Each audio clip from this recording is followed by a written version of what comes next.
He is one of, like, that's a prime example of when you poke the bear too many times. Yes. Kwame Brown, he's been the butt of everybody's jokes, especially basketball jokes, for the past 20 years. And it seems like he just woke up one morning and really got tired of it. Yes, he's had enough. Like, completely. So he's been going off on everybody. All the Smoke podcast with Steven Jackson, Matt Barnes. He's going in on him. He went in on Stephen A. Smith. Who else did he go at? He's going at the Breakfast Club right now. He went Will Bond. He went at everybody. Yeah. Charlamagne the God.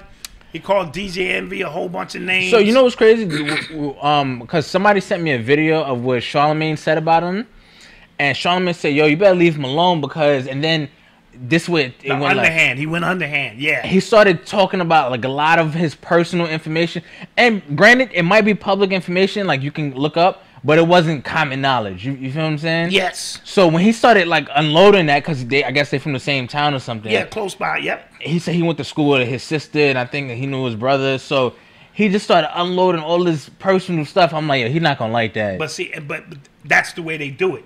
It's a backhanded compliment. Yeah. So on the surface, he was like saying, "Yeah, don't mess with him, this and that." But then he threw all of his personal business, and you got to be careful when you do that because. When your laundry is dirty too. Facts. And it becomes a point. Now listen, this Kwame situation, and I have to be honest. At first, he was the butt of my jokes too. Because I didn't know any better. Yeah. You know, Michael Jordan drafted this kid. But then, in retrospect, this was a 17-year-old kid who didn't have shoes until he was 14. He walked barefooted until he was 14. That's how poor he was. He beat a dude on the basketball court for a pair of sneakers. Right? So we're talking about somebody who's been hardened, who's been through some shit. Yeah. And for him to come out of nowhere, he's in the Hall of Fame for being the first high school draft pick to go #1. Now we know other players, Kobe and Garnett and LeBron went #1, but they weren't the first pick. LeBron was the second one to do it. Oh, okay. This kid Kwame was the first. Got you. Okay. Right? Because I was about to say wait, LeBron, but yeah. Yeah. So he's in the Hall of Fame. He stayed around 12, 13 years, made a shitload of cash, but we all associate him as being a bum. But what we also not discussing, Michael Jordan literally tormented this kid, man. Just think about an 18-year-old kid coming into the world, and he's playing for his life. He promised he would get his mama a house. He's praying for his life. And Michael Jordan, the greatest of all time, who can play all kind of psychological games, is tormenting this kid. And to the point where Abe Pollin had to fire Michael Jordan from the Wizards because he didn't like the way he was dealing with this kid. Now, fast forward all these years, you know, he was a journeyman. You know, he moved around. Who knows what kind? If he had the the tutelage of somebody who was like nurturing him, mentoring him, right? Somebody who took the time to say, who knows? We're not even gonna start you the first year. Yeah. We're gonna bring you along. But Michael wanted to win because Mike also was trying to trade him for Elton Brand. Oh. To Chicago that same year. Mike was trying to win another chip with Washington. But when the trade didn't fall through, now Mike is stuck with this high school kid who's old enough, young enough to be his goddamn son. Yeah. And he's supposed to be the savior of a program. And I don't think that was fair to Kwame in retrospect. Now, when Stephen A. Smith and all them get on their show, and this guy's a certified bust, and he can't play for nothing. When you hear it now, you cringe. Like, dude, y'all was talking about a goddamn kid. Now, there'll be those who say, well, when you sign up for it, you know what to expect. But when you sign up for it and you're nurtured and brought along properly, you can expect some dividends on that return. But when Michael Jordan is expecting to win now, and you become, and Stephen A. Smith was saying all these things without even seeing the kid play. That's nasty. He was listening to some of them white boys who were saying his hands were small and his footwork, and he got on his platform because Stephen A. Smith was trying to build his name at that time. Got you. Yelling and all that old kind of shit. Oh, yeah. And it makes perfect sense. It does. Now. So for 20 years, he's been the butt of the jokes. And I think he just got tired of this shit. Yeah. And what you're seeing is masculinity at its finest. He's not watering shit down. He's ready to get it in for the, he's ready to get down for the get down. And he's pulling the coats of a lot of these people sitting up in these positions who are targeting black men. Yeah, he called Matt Barnes Becky with the good hair. Ooh. Hilarious. Ooh.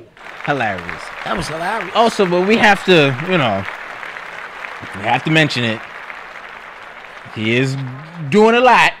Well, right now he's doing a lot. Okay, he's capitalizing off of... Right now, his viewership, he's got 40,000 subscribers in 2 days. And every piece he's doing now is almost like a reiteration. Yeah. So... Yeah. Pipe it down, homie, a little bit. No, I mean, get it off. Get it off. Yeah, get it off. But now find some new targets. Yeah. Or now that you have the platform. And if you see this piece and you feel you want to, get froggy, then leap. Yep. Fuck you, nigga. Fuck Black Dot. Fuck his family. Fuck his son. Fuck the crippled son he got. Fuck everybody. Nigga, you ain't shit. I'll be like, yo, God damn. Yeah. Calm down, kid. You seen Stephen A. was like, no, I'm not. No. Stephen A. Smith said, nope. I don't want none of that smoke. So no, but now, now that he's getting the light on him, get it off because you deserve it.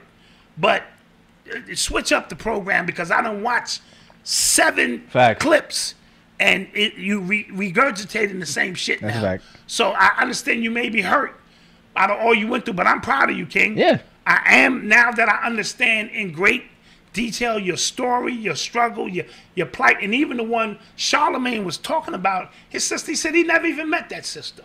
So that's probably dad doing something. And the one he said that's in jail for life, the brother, he said this nigga's at work.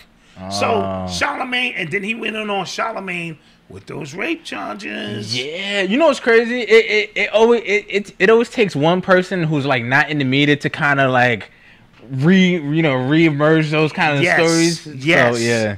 Yes, and he's a breath of fresh air of pure masculinity. You know what I mean? And again, Southern, he just country. He's Southern country. Like, yo. He ready to get it in. Now, I do not want to see these black men fighting. That as well. I do not want to see that because, Zaddy, who he's talking about, who's pulling the strings, will be the ones who benefit off that shit. So no, if you're gonna go up to smoke, whatever, all the smoke, you go up there like a man. You hold your own. You speak to these gentlemen in their face, but let's not make it a violent thing because we're not gonna be the ones that benefit off of that.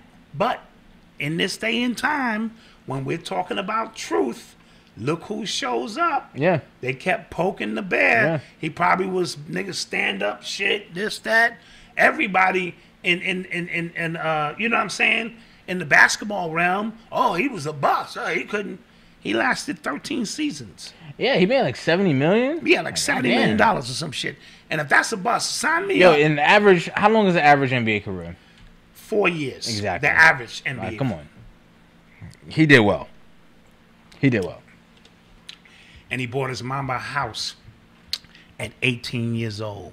And he promised her he would. That was tough. That was tough.